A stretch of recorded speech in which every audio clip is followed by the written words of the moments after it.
Hello, everybody, and welcome to another edition of Montessori Lives and conversations with Montessorians and Montessori parents. Tonight we have with us Theo and Lagis Zavros, and they were parents, still are, well, they're grandparents, parents 38 years ago. They started as parents at the Montessori School in Perth, and they're currently still grandparents there.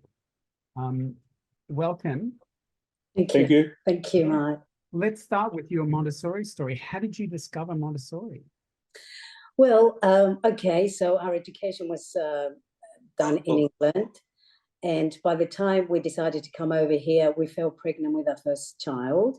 And that concern started from when I think we were about 4 months pregnant, right? Mm-hmm. Or 5 months pregnant. Yeah. So we started having interviews with various schools, private schools, non-private schools. I was not happy. And one time I was given a newsletter from the Montessori Kingsley. I read it. The next day we were there observing. And that's how we were introduced to Montessori. And of course, from then on, we read all about the philosophy, which we obviously loved and adopted in our lives. And yes, 38 years, and we're still there, very much involved. Yeah. And you were so enamored with Montessori that you ended up creating a 6-part TV series about Montessori. That's correct, Mark. How did that happen? Well, we were thrilled to bits when our first son, who's now 41, graduated. We looked back and we thought, wow, that was just incredible. We didn't have any situations to deal with. He was a very well-rounded human being. It was just perfect. So we felt we needed to spread the word, basically. Yeah, I think we wanted to give something back to what Montessori had given us, really, as well. And we embarked on this project, which, in hindsight, I mean, we probably would have, we might have done a little bit different, but yes, at the time, it was what resources we had available and what we were able to gather together from, people that contributed to help us along. It was a lot of hard work, but it was really something that we enjoyed thoroughly, and it helped us really with and enjoying the journey that our children had at school as well. And really, 38 years ago, Montessori was people had different ideas. Majority never heard of Montessori, those years. And I think we've come a long way since the documentary. I really do. Yeah. Had you had any experience as filmmakers? We'd watched a few films before. Not really. Not really, yeah. We've always had a connection with the industry, but not directly ourselves. So we studied a lot. We looked at things, how to do things. It was a good challenge. We acquired the equipment. We acquired some technical expertise that helped us. Yes, that's right. For audio, particularly for the audio side and some of the videoing. And Mrs. Dyker, the founder of our school, welcomed the idea, and she accommodated us in every way, really. So we went into the classroom and literally filmed live works. Yeah. And then, of course, we had to learn editing, which, I remember, I think it took us about 7 hours to do 1 minute. And we were told that was brilliant. That was really good work. Quite normal at the time. So we've learned a lot. We really have. Now, where was the series aired? It was aired on Channel 31. That's what it was called at that time. Or community television around Australia. I think just about all the states did air it, except for New South Wales. Yeah. And I mean, it went around the world in the sense, once it was on DVD, we actually had streaming facilities for people as well. And it went to universities overseas, most of the universities here. And a lot of them ended up using it as part of their training curriculum for teacher training. And it was free-to-air TV. And free-to-air TV in Perth, mainly. It was aired many times in Perth, but... through request, I have to say, yeah. And is it still available for people to watch? We've actually put it up on YouTube, and you can access it freely on YouTube and have a look at the whole episodes on there. What do people search for when they want to find it? I think Montessorian Inspiration was the title of the documentaries. There were 6 parts, as you mentioned, 52 minutes per episode, covering Montessori from the age of 3 all the way to the International Baccalaureate that our school has as a leaving exam. Yeah, each of the episodes, Mark, has got a 2 or 3 minute clip as well available. So people, if they just want to see an introduction to that particular episode, they can have a look at the clip. But I can probably forward you some of the links to them as well, so you've got it available for your audience. Now, what was the effect of the series being aired in Australia? What year was it aired, and what? Started 2001, I think. It was a while ago. It was tremendous. Well, as far as we were concerned, we were getting a lot of questions being asked, which we wanted, and we encouraged people to start the Montessori schooling, if you like, at the age of 3. So when we had open house, you can clearly see lots of parents, in fact, mothers still carrying their babies, but they were interested to look at the alternative that was around. So we knew really that... I think it generated a lot of interest. I think so. Well, we used to get many phone calls, and we had a few people visiting us here, wanting to know a little bit more about the philosophy. Do you think that watching the film led to many people enrolling their children in Montessori schools? Yes, I think so, Mark. But I think the problem that we had at the time, the facilities were not there. You know, the school was not big enough to accommodate. Still has a waiting list. And it still has a waiting list, which upsets us, unfortunately. But, you know, that's how things go. And Mrs. Dyker always used to encourage people that were doing her training course to go and open a school. But as you know, it's not that easy to do so. Yeah. So, yes, so... Tell us a bit more about Mrs. Dyker, for those who don't know. She's a bit of a legend in the Australian Montessori circles, but many people don't know of her. Well, Mrs. Dyker, to start with, came from Holland. She had, during her training course, she had lectures by Dr. Maria Montessori herself, as well as Mario Montessori. So she's very unique in that sense. She came to Australia in 1962. Very quickly, she adopted a 3-month-old Aboriginal child. And when he turned 3, she felt the need to open the school. Obviously, she was a qualified Montessori teacher. She purchased 1,000, what are they? Well, how big was the block? No, 10 acres. A 10-acre block right on top of a hill, which is absolutely beautiful.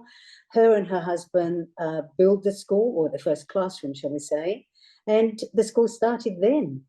I mean, I think originally she started in Scarborough, from her home, until the interest was there, and she couldn't have more than 6 children. So that's when she took the step to buy the land and to open a school. And from then on, as the children progressed and they became old enough, so she had 3 to 6, when the time came for those children to go up to the next class, 6 to 9, because as everybody may know, there's a 3-year, what's the word? No, 3-year gap. The schooling. You know, so there's 3, 4, 5, and 6-year-olds in one class, and then 6, 7, 8, and 9 in another. So that's how the school. That's how it started. And I think as a person, she was very dogmatic and very, you know, she had a vision of what she wanted to achieve with everything, and she wouldn't really let much get in her way. There was a lot of regulations and stuff that were imposed on her at the time in trying to set up a Montessori school, and particularly in going into seniors, you know, to the high school as well, and then into the IB. But she was determined to get things done, and she was very good. The Montessori way. You know, she was a person that wanted to maintain a lot of the purity of Montessori without having it diluted. Yeah. And I think that was one of her strengths, and it was one of the things that I guess me attending a lot of the parents' evenings, I didn't grasp until later on. At the beginning, I was thinking, yeah, there's got to be another way. And I've come from a technology background. You know, I was always questioning things around that, but I can now see why she was really, really strong on keeping some of the Montessori principles. And she encouraged all the parents to attend her course to be able to understand what the children were going through. And that's how I started, really. I mean, I attended her training course 7 years, every Wednesday evening for 3 hours, every Wednesday for 3 hours. And every time I came home, I was so, overwhelmed by what I was learning that actually made sense to me. I just continued. So did you attend because you felt there was pressure to attend, that you get your wrist slapped if you didn't attend, or was it absolutely not? No, absolutely not, Mark. I was in awe of what the children, or how the children were learning, the environment that the children were put into. Our children, well, especially Alex, the first one, would come home, and first of all, he didn't want to come home. He wanted to stay around because the environment was so perfectly prepared. No, I just wanted to know exactly what my child was going through at that time and how he was learning. And we observed many, many times to understand it better, which something that Mrs. Dyker always encouraged parents to do so. Yes. So you joined the school almost 40 years ago. So that would be, is it 1981? Yep. No. Yeah, well, 85. 85. When you joined, oh right, yes, of course, 85. So when you joined the school, what was the thing you most loved about the school? What was the thing that really, some of the things that really attracted you? The calmness of everything, Mark. It was all so peaceful. Everything was just running by itself, more or less. You didn't know at any stage that there was a teacher in the class. I was just, I think just some of the things that we take for granted. I mean, I know a couple of times I visited in the early years, I was just astounded by the way that there was this order in the classroom that wasn't directed by the teacher to some extent. It was all self-inflicted, if you like. The children were just, I went there a few times at lunchtime, and the way that they would gather all their utensils and plates and everything and sit down properly and have a proper lunch, not running around in the playground with things in their hand. Those things really and do the ordinary, the things that you would do at a restaurant. Yeah, and just watching them, really, they're hands-on doing a lot of their learning in mathematics and stuff was using hands-on, tangible stuff that they really related to, and I think that we grew to love it from there. But also dropping the child off early in the morning, they didn't wait for the teacher to instruct them or give any instructions at all. They just went up to the shelf, picked up the job that they wanted to study, and would start before 9 o'clock, which was something that was beautiful. It really was. There was no aggression, no frustration anywhere. So it was calm. Yeah, really magical place. How many children did you send through? 2. Well, we only had 2 boys. Both of them started at the age of 3 and finished at the age of 16, 17. One of them went to TAFE, the other one went to university. But the beautiful thing, Mark, I have to mention, is when the governor of WA requested to spend some time with our international baccalaureate students, and he came with his wife and his minder, and 3 hours after having lunch with our students and having a chat. They were supposed to spend an hour there, by the way. There was and 3 hours afterwards, he stood up and he said, and I'll never forget this, these students have already completed their first year of university. In their mannerism, in their social development, in their academics, because I don't know if you know much about the International Baccalaureate, Mark, but they've got to do a 4,000-word essay for their diploma and other components of the diploma. So that was the biggest compliment for me. What was the biggest challenge for you about being a Montessori parent? Right at the beginning, I felt I didn't have the family support. They all accuse me of, how dare you take a child to school at the age of 3? They're going to be at school all their lives. They didn't understand anything, that, if a child is in the right environment, there's no pressure, that's the time when they learn. So that was the biggest challenge. Now, so many years after, some family members, they tried to educate us, they think, how nice Montessori things that they do with their grandchildren. So that was the biggest challenge, I think. Yeah, no other real challenges. I can't see any other challenge. I mean, we didn't have any parents here. Our parents were overseas. They were in the UK, and we had nothing there to really, to talk through or have issues with. I mean, some people, I would imagine, may have issues with, grandparents not understanding if they're taking their child there for the first time. Yeah, I was grateful though that happened, because I didn't have any interference, really. So yes. Do you have any advice for new Montessori parents? I think they go and observe. Oh my goodness, Just, the observation. Sit in a classroom for half a day, and you'll get a lot from that. Ask questions when if there's a lot of information now available that wasn't available when we were around, but now, I mean, you can have a look. But the thing about it is, always be careful with what information you get as well, because it's not always correct. Yeah. But Mark, a lot of I remember Mrs. Dyker recommending to read the Absorber Mind. I found it a little bit heavy at that time, personally, right at the beginning. But the book that I really enjoyed and I understood where Maria Montessori came from was her life and work of Maria Montessori. That was very useful for me, because I knew what background she came from, the fights that she had to go through, or the prejudice she had to go through, being the first doctor, to qualify. Yeah, so I think you really have to read and understand the child's development. That not every child is the same, and not every child develops at the same rate. So it sounds like you had an attitude of openness to your children's Montessori education, and that really helped you make the best of their Montessori education. Yes, I think we have. And when we see our children, two boys now, they are free thinkers. They are free decision makers. I think you can see, try not to sound too boasty here, but it's hard.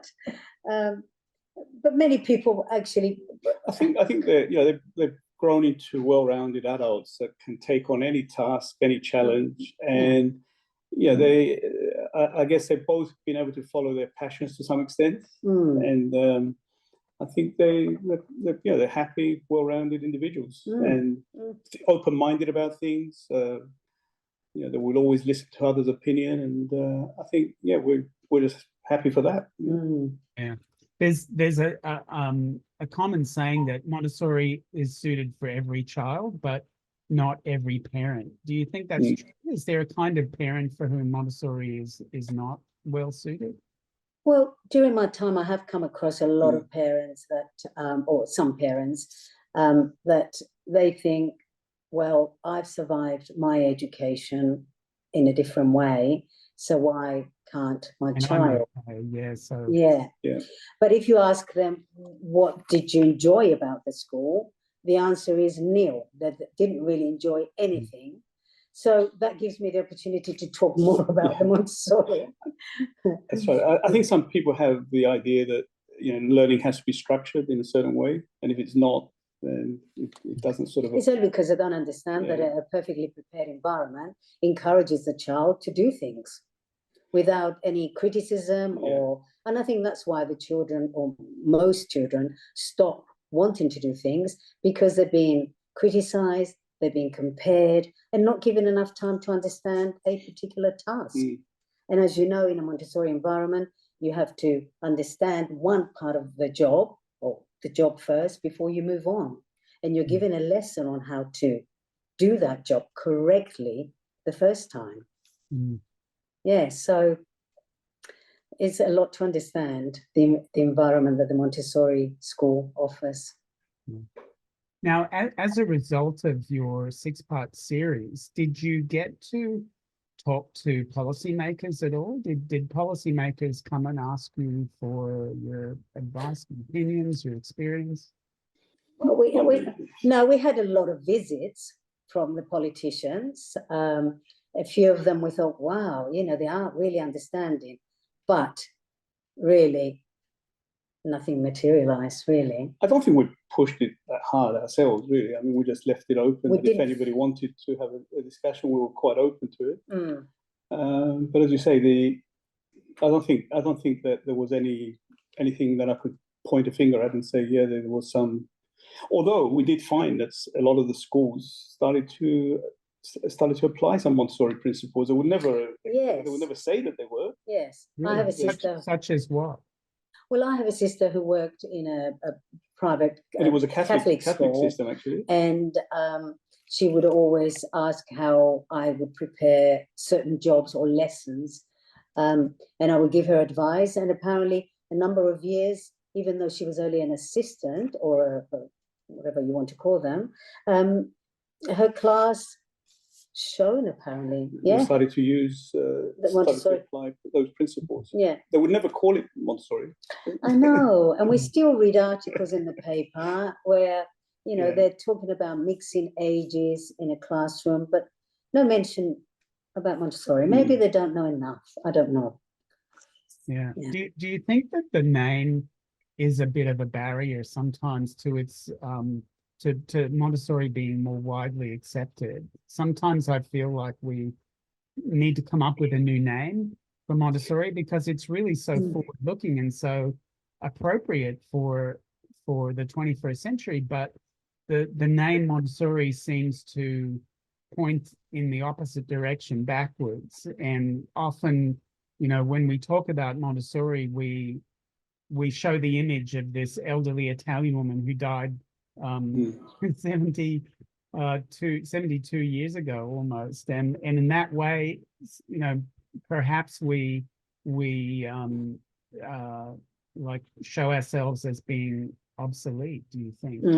Interesting aspect. I mean, it's a very powerful brand. I think to some extent, I think people might view it as a bit elitist almost, and it could be to do with because I know often, talking to some of the relatives in London, they always say, "Oh, it's so expensive to send a child to Montessori school." They think it's only for the wealthy. So they live in some of the inner London suburbs, and there it's perceived as a bit of an elitist type of system. So there is that part of it. But I think the brand and the name itself is just so powerful because it's so well known in the US particularly, and now in Asia. I think it will be a shame to drop that name, I think. Do you have any advice for educational decision makers, policy makers? Come and observe. Well, I think, look, I mean, certainly the public school systems should be looking at this. And I've come from an technology industry, where we were looking at acquiring talent and recruiting people, and we're finding that what was coming out of the school system was not really adequate for what we had, where we saw the technology going and where it's at now. So we always, I think, from the commercial aspect of it, governments should start looking and collaborating with industry to make sure that the schooling system is producing the kind of creative, innovative minds that industry is looking for. That's right. To take us into the future, because the old model is really dead. The old model of education is... And that brings me to the point to mention that when we have open days, people say, well, you don't have computers for the 3 to 6 year olds? No, we don't, because they have to develop all their faculties before, and really when they're fully developed, they can decide, and they know how to use a computer anyway. Nobody has to give them a lesson. In fact, we've experienced it with our children, really. Yeah. Nobody showed them. You gave them the computer and they knew exactly what to do. Yeah. I think one way, Mark, maybe is to try and approach some of the big organizations, technology companies, and get them to lobby for government to take a look at different approaches to education. And I know in the US there's a lot of sort of philanthropic stuff done. I mean, the likes of Bezos, who owns Amazon, I think he's put quite a bit of money into trying to develop those programs for the public school systems. And you're aware that they're ex-Montessorians, right, Mark? Yes. Yeah, some of those people are. Amazon founder, Google founders. Yeah. I've heard that Elon Musk is quite interested in Montessori as well. That's right. A lot of And there's probably quite a few here as well. They need to be approached. There's a few foundations around. I mean, I know that there's some wealthy technology entrepreneurs that are really very much thinking around Montessori, but they need to be lobbying. I think they can be a powerful force in trying to get governments to look at change. But of course, it does take training for the teachers to understand the Montessori philosophy. There's a lot of education that has to happen. Well, Mrs. Dyker's dream was really to turn all the state school system into a Montessori way of teaching. And I went to one of the schools here with her because they invited us. And Mrs. Dyker was talking to the students. When the alarm or the bell went, she got really scared and she said, is this a fire? Is there an emergency? She wasn't used to it. And they told her, no, it's, now they have to change classes. But do you know what, Mark? None of those students moved. They wanted to stay to hear what Mrs. Dyker had to say. And really, she had a very heavy accent. So, I was her right ear half of the times, but you can see that those students, when they heard that they can do things at their own times and as long as they needed to understand something, they were really wanting to listen more. So yes, it would take time, but it can be done. Yeah, well, I think everybody here sees Montessori provides an answer to the problems in traditional education, particularly public education at the moment in Australia.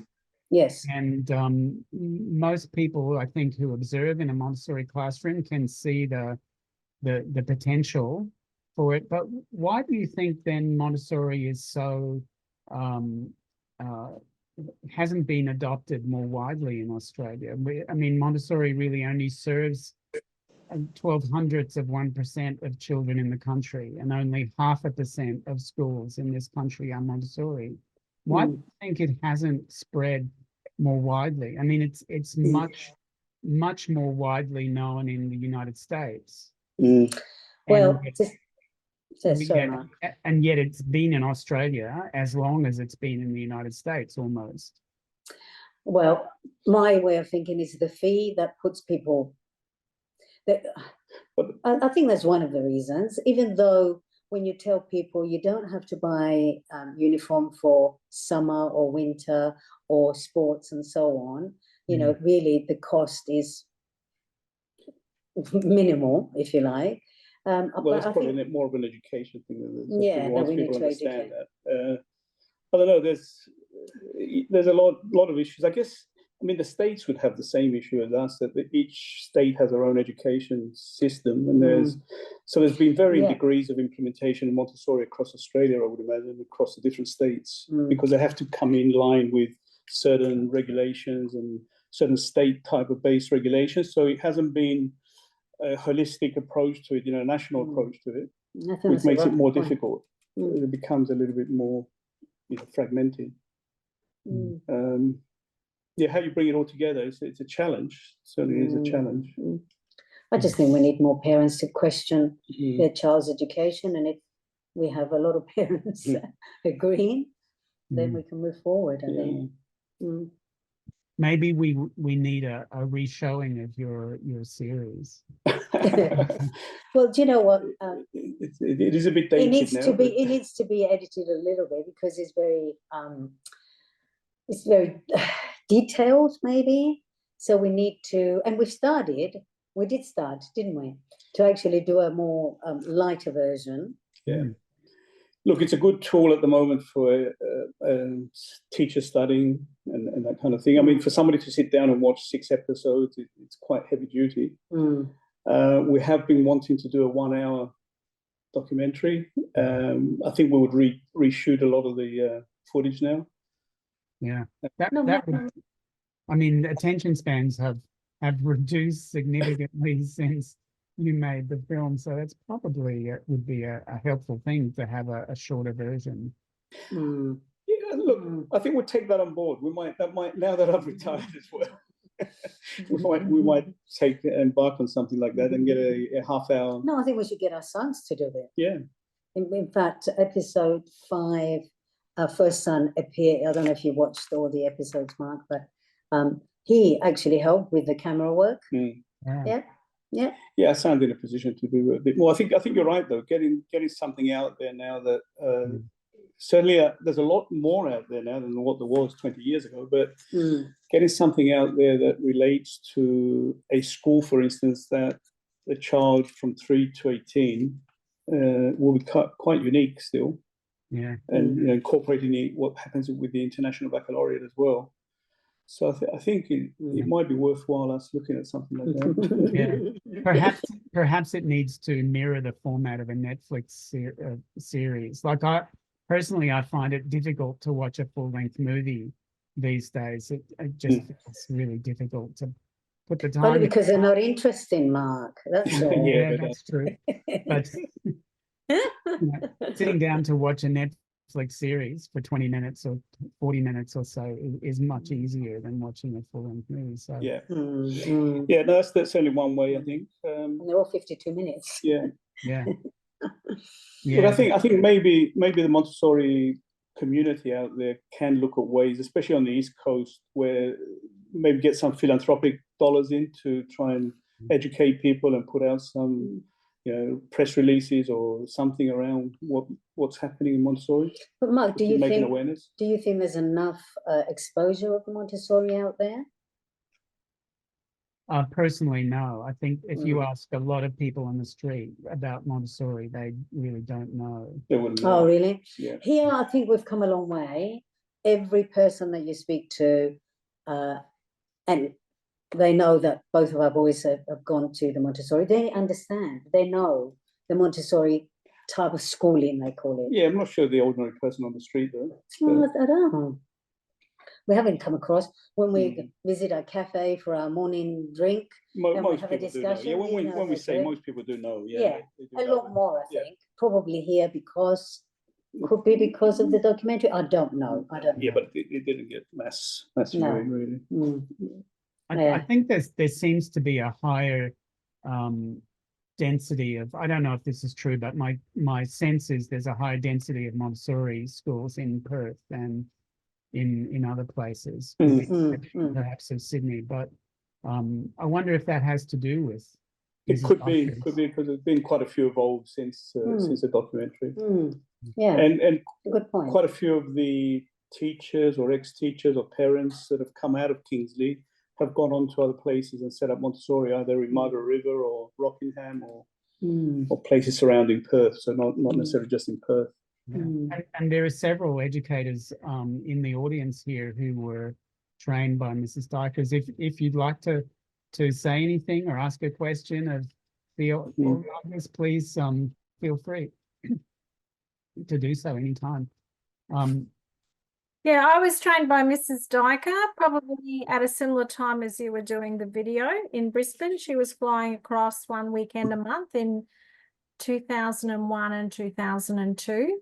Yes. And I found it interesting that you mentioned the hands-on learning, because I actually I was telling Alex earlier today, I got in trouble. I remember in one of her lectures, she read, "Children learn by doing." And my colleagues and I in the class went, "Oh, well, that's hands-on learning." And she said, "That's not what I said." Okay. Learn by doing. Absolutely. And it took me a minute to kind of think through the difference in the meaning. And then she said, if you say hands-on learning, it implies that there's such a thing as hands-off learning. And and that's very Mrs. Dyker. So Mrs. Dyker, oh my goodness, yeah. But a good clarification, yes. Yeah, there you go. Absolutely. And one thing she used to hate is people assuming. So I don't know whether you've had to observe a seagull and write down exactly your observation Oh my goodness, didn't we go through it? Yeah, so many people assumed that he was ready to fly instead of saying that the wings were moving, you know, and the details. So that was good. Yeah. It was really useful. I still don't look at birds in the same way. No. Yeah. No, me, no, me. But I look at them in a better way, a broader way. Yes, yes. So, yeah, no, she was quite remarkable. She was. Yeah, Wow. I yeah. was very lucky to be beside her Yeah. and to learn so much from her, so much. Yeah. The slight situation I had in the classroom, you know, I would go to her and I would say, Mrs. Dyker, I've actually seen a little bit of a scribble on the table because we're not used to having any marks on our tables. So she comes into the class, she observes within a minute, she realizes that I didn't have resting boards. She then said, well, every child wants to practice what is being given, so they doodle, don't they? So I had resting boards and paper, and I've never seen any scribbles on the table ever since. So all sorts of things, like having a noisy class. You know, why? Why is the class noisy? There's a very good reason normally. Yes, and she was able to help me in every way. Yeah. I wish we could have cloned her. Yeah. Yeah. And had her stay with us all the way through. I often think that too, because it was that very lateral approach to things that was so much common sense, but it just, and that truly observing and then thinking in the gaps, really, really assessing the situation and then offering a very simple solution. I know. And you think, what? Susan's got it though. Yeah, but Well, Mrs. Susan was also- Dyker, guys, Mrs. Dyker went to a Montessori school. That's right. She did. She did. Absolutely. You know, so she does think differently from us. Yeah, we've got the photo evidence. Yeah. Yeah. And It was actually also, Theo, yes. you're very modest. When you said, have you had any experience at filming, you know, making those episodes? You've worked in radio for how many years? 21 years. You've got a voice like honey, Manuka honey. No. I wouldn't say that, even though I did have a couple of lessons on how to pronounce things. Coming from I was born in Cyprus, as you know, and I was 10 when I left Cyprus. So there were certain words that I had to learn to pronounce correctly. But it's the tone of your voice, and that they're all in the documentary. Yeah. Oh, you're so lovely, Susan. Thank you so much. I mean, the other thing that Theo did, I'm not sure if it's mentioned anyway.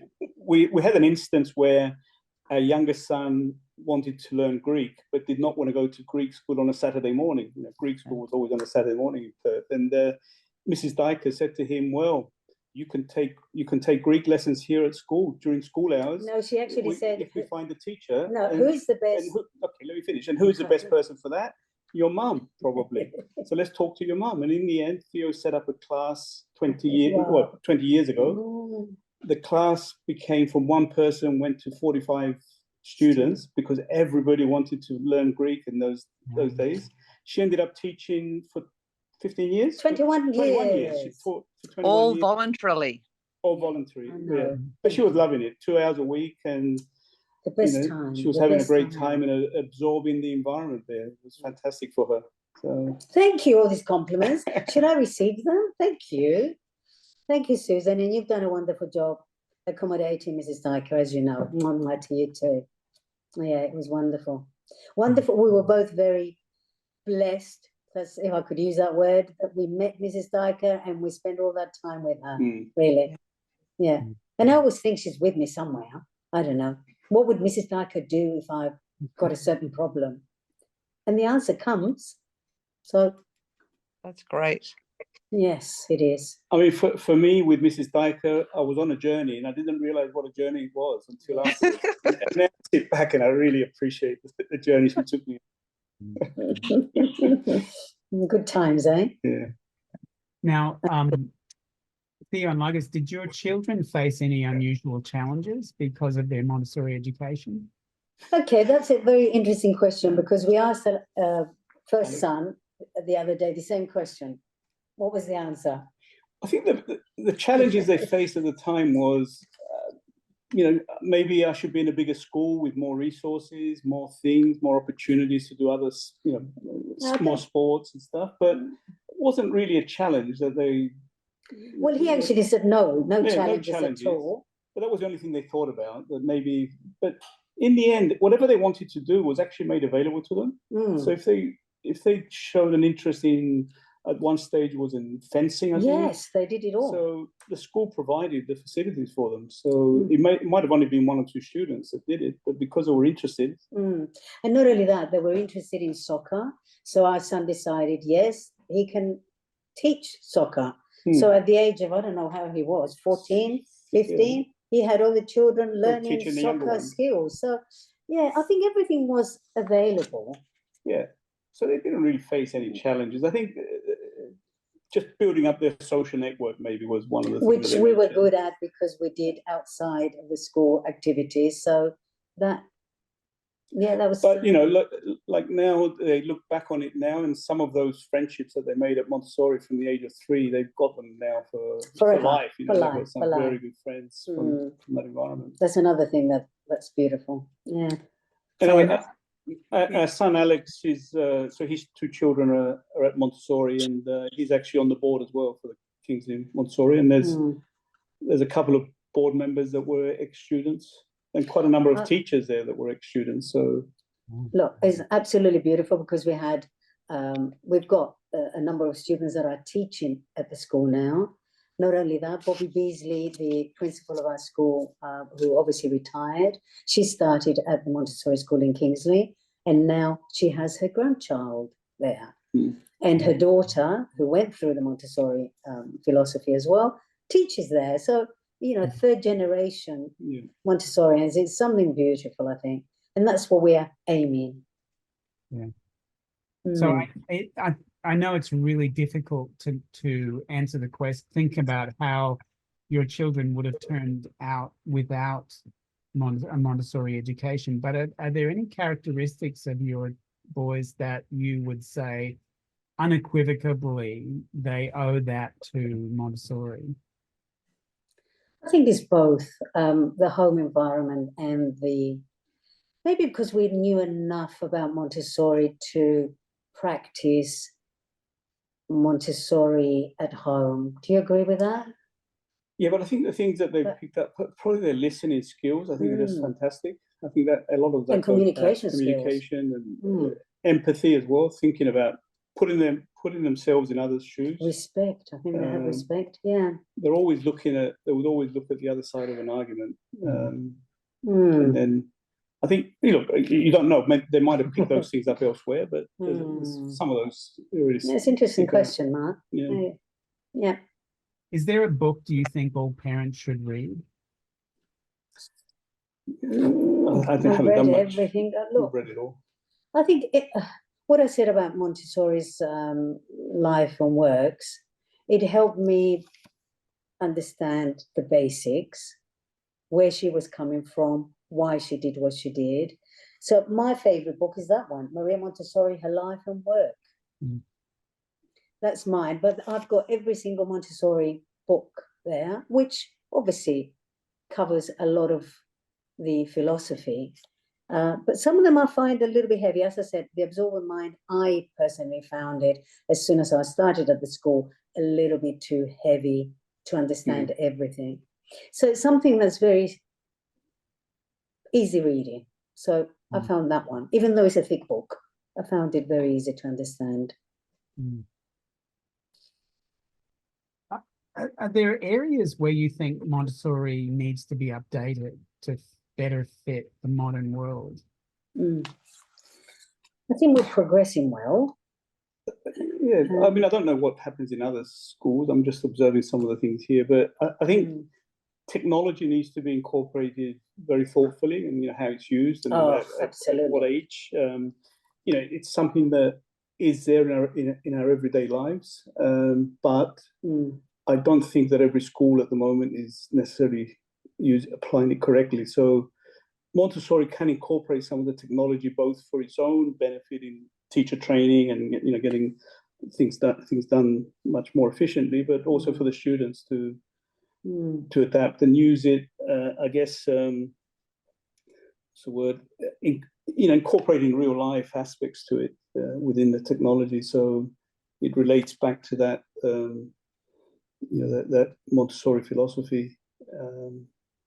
So it doesn't become like a tool to make things easier for teachers to pass on information and knowledge. It becomes a thinking tool as well, and that's where with nowadays, I think industry is really looking at people coming out of the education system with a much more adaptable way of doing things, and not necessarily being technology savvy, because they can pick a lot of the technologies up in no time if they have the right skills in other areas. I agree. That sort of free thinking, creative thinking, thinking outside the box, and thinking for simple solutions for sometimes complex problems. That's all it needs. And you have, I guess you have a background in IT. Was that an area where the school asked you for some input in using technology, digital technology in the school, or was it not something that they really were interested in? Not really. I mean, I was in a particular area of the software product area, and it didn't really apply to the schools. I didn't really get involved on that side of it that much. No. I did in the early days when I was on the board as well, many, many years ago, but not in the last 20 years, 15 to 20 years. I think that the school actually has a lot of technology savvy people, and some of them are in. Well, Jared Burns. Yeah, Jared Burns is one of the ex-students.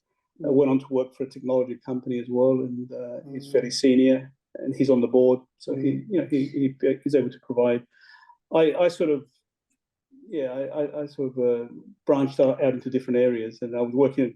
I had overseas offices for a while, so I was traveling quite a bit. But I think you said the most important point: to introduce technology at the correct time in the child's life.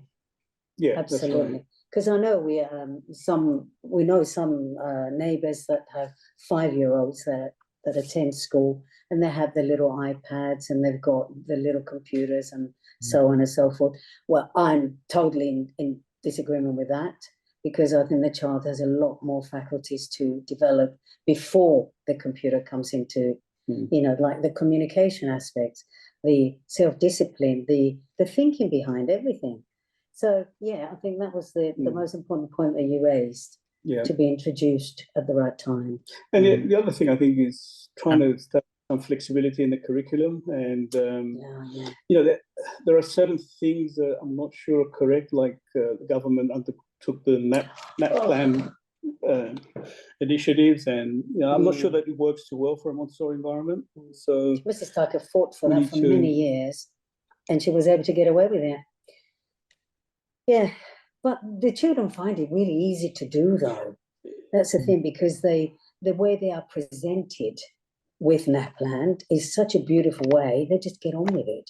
Yeah. We've heard Ethan, our grandson, who's now 9, he said, no problem. I just do it. That's his attitude. I just do it. It maybe satisfies him, but I'm not sure that. I think a lot of Montessori children find it a novelty to colour in the little bubbles, and it's like a practical life activity. Exactly. How to take it. You're right. Yeah. I think it's the way it's presented to them. Probably, Right. Without the stress and competition, and your life is going to end if you don't pass. And oh my goodness! Oh, I didn't hear that one before, Mark. Are there any questions that anybody would like to ask, or any comments people would like to throw in? Please feel free to. Yes, I would like to say something. Just coming back to your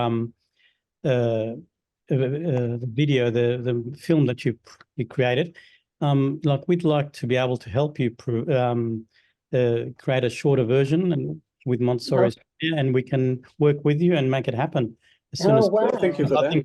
I feel like we could use that also to help with us approaching government and public schools to say, look, here's here's an example in a 15-minute sort of series, and we can just put it out there as much as we can to create a bit of a noise with it throughout. Wonderful.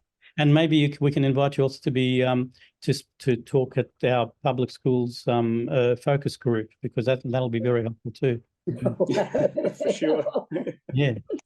All right. Well, thank you for that. Well, Yeah. thank you, definitely yeah. take So some yeah, just consideration. we'll make contact with you shortly, and we'll do it because we've got a team who can do this filming as well. Yeah. Okay. Wow. Excellent. That's great. Okay, thank you. Nice to meet you too. Yes, great. Anybody else have a question or a comment? Is- How do we? Can I ask a question?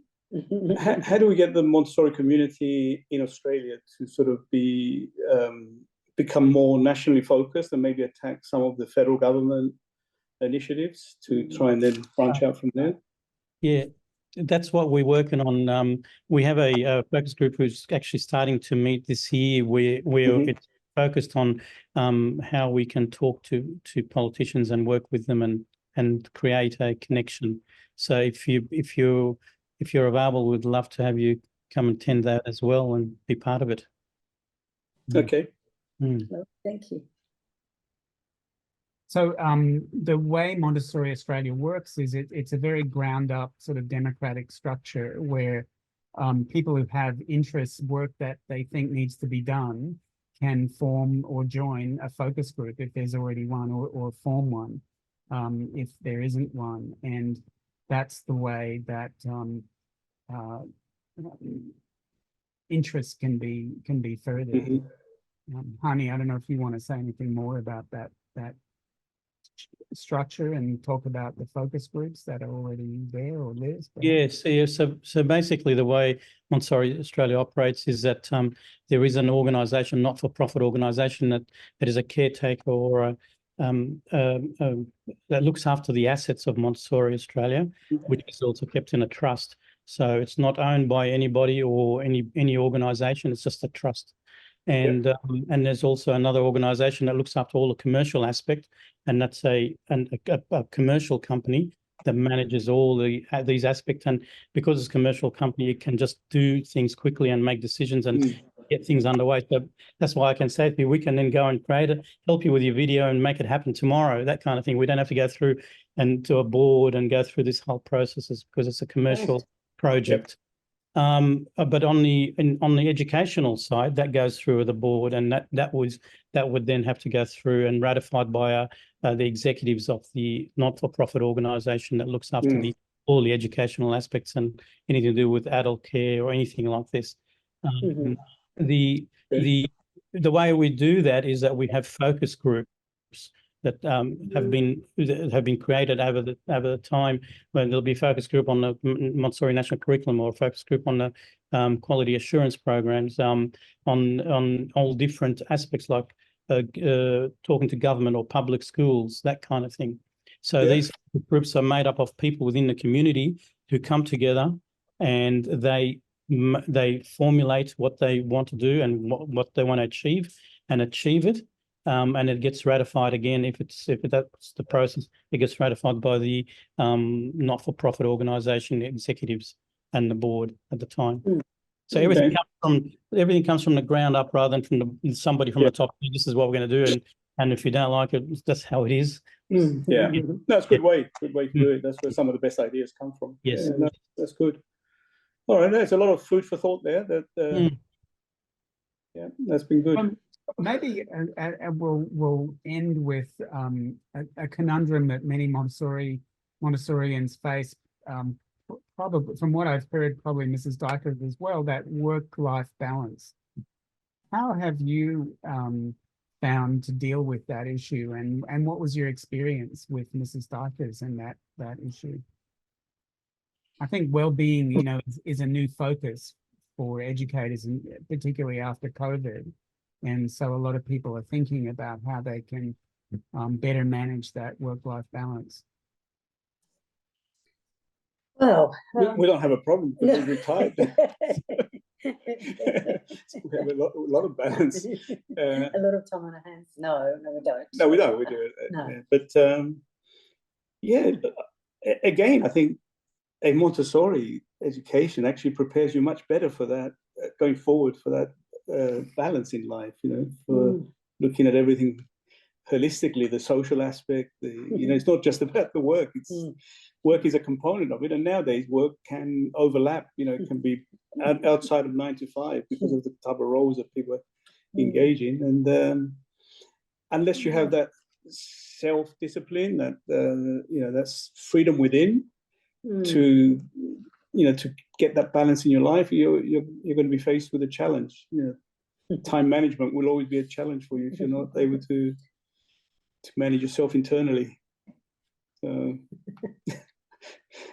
I don't know what else I could say on that, really, because we seem to. I mean, we manage well. Really well, yeah. Was it I a might- challenge when you were? Sorry, go ahead. Sorry, Mark, I was just going to add also that we, with Montessori Australia as well, we have working with China, and that's why Maureen is here, because she's going to be also running the Montessori China, as Montessori Australia, and we're linking together and be working on supporting their organisation and their training and so on. Yeah. So, Great. Everybody, we work together, we help, we change the world, okay? We will. I Absolutely. think the first thing we need to do is all learn a second language, and that language should be sign language. Absolutely. If we can all learn Yeah. sign language, then we can all communicate across every lesson, every That's barrier. the best world language. So that would be Absolutely. good. Yeah. Yeah. Do you believe that that Montessori can change the world? Do you still have hope? I do, yeah. I personally do. Absolutely. How to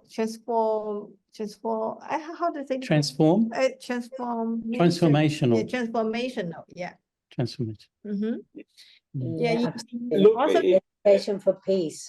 That's what I think it needs to change. It needs to change because I don't know that everybody's realized this yet.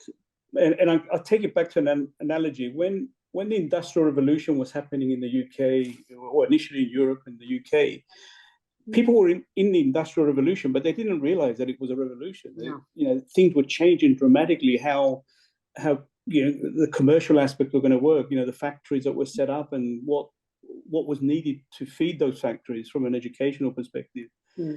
The world has changed dramatically, and it's changing now. We're in a big revolution now with the way that some of the big organizations around the world are setting themselves up to have platforms that are really running things. I mean, whether it's an Amazon platform or a Microsoft cloud platform or any of those social media platforms as well. It's changing the way that people are going to be working. It's changing the way that people have to think. It's changing the way that people have to come out of not just school, but universities. I think universities are struggling now as well. They're pumping out certain disciplines, but fair enough. You can become an accountant, but really most of the accountancy now can be done by AI. And so Marcus, what's your feeling about how AI will impact Montessori? I haven't spent a lot of time on it, but my thinking is that it can have a big impact on Montessori. I mean, it can be, again, it's all about, it's a tool that can be introduced into Montessori appropriately. It has to really be, training has to be done. It really has to be thought out thoroughly. It's not something that can be just thrown in there. Yeah, but remember, we don't have computers at the early stages.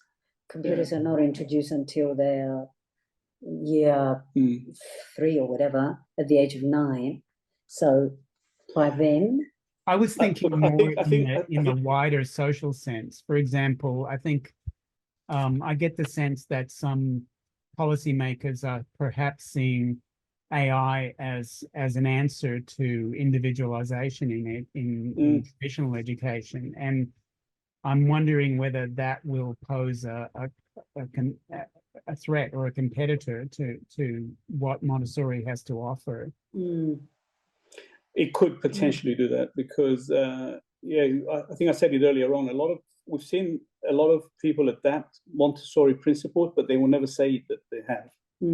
They never say it. But for we some don't reason. mind, provided Yeah, they, yeah. they produce good people out of schools and universities. That's all we care for. So I think ultimately, the education policymakers are thinking about these things. They must be thinking about it. They're going to be thinking about how they can deliver the education that's needed for the future more effectively. And AI would definitely be in the mix.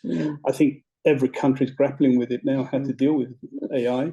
Or understand it even. Yeah, but in my opinion, to some extent, the horse has already bolted, and it's going to be pretty hard to pull it back. So, yeah, we just hope that the future generations are Montessori thinking people that can apply it correctly and Free thinking. raised by humans and Yes. not bots. Yes. Well, Theo and Lagos, thank you so much. This was such a pleasure talking to you, and we could go on for hours, but I think we better wrap it up for this time. I really appreciate your time sharing your experience. It's been lovely to meet you all as well. It's been great to see or speak to you and see some of you, and and here's the good future. Yeah, absolutely, and we'll keep in touch. Definitely, we'll be in touch. Good. Well, thank you everyone for joining us for Montessori Lives, and we'll see you in a couple of weeks. Yeah, thank you. Yep. So much. Nice to meet you, Maureen. Happy to see you all. Yeah, thank you. Bye-bye. Good night, everyone. Keep well. Bye, Maureen. Bye, Maureen. Welcome to China. Okay. Welcome. Thank you. Bye. Bye-bye. Thank you. Bye. Oh.